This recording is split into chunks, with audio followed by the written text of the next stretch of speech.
यही हम सब मुसाफिर हैं, वही आखिर ठिकाना।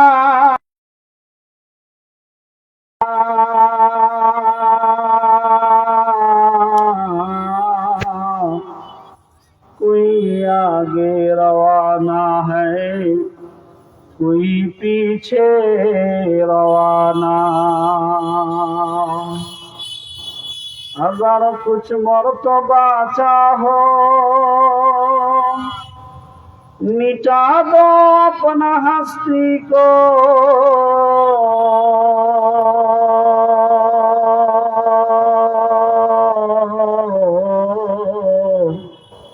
के दाना खाक में मिलकर गुले गुलजार होता है। के दाना खाक में मिलकर गुले गुलजार होता है। मृत्यु के बरण करिया যারা গাইতো, মৃত্যুকে বরণ করিয়া যারা গাইতো জীবনের জয়গান। দিনের খাতিরে জালো আকাতরে সর্বস্ব করিত দান। অরজ পৃথিবী করিত শাসন, অরজ পৃথিবী করিত শাসন। তালি দেওয়া জামা গায়ে 18 বস্তা পিঠে করে নিয়ে সে দিত দস্তে মায়েক।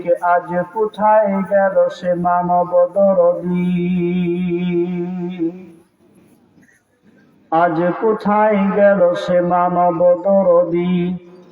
তাওহীদি সন্তান।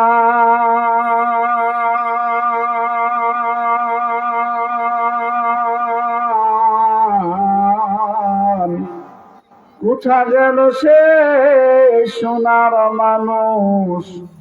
কোথা সে মুসলমান? কালেমা পড়েন লা ইলাহা ইল্লাল্লাহ, লা ইলাহা ইল্লাল্লাহ। জোরে লা ইলাহা।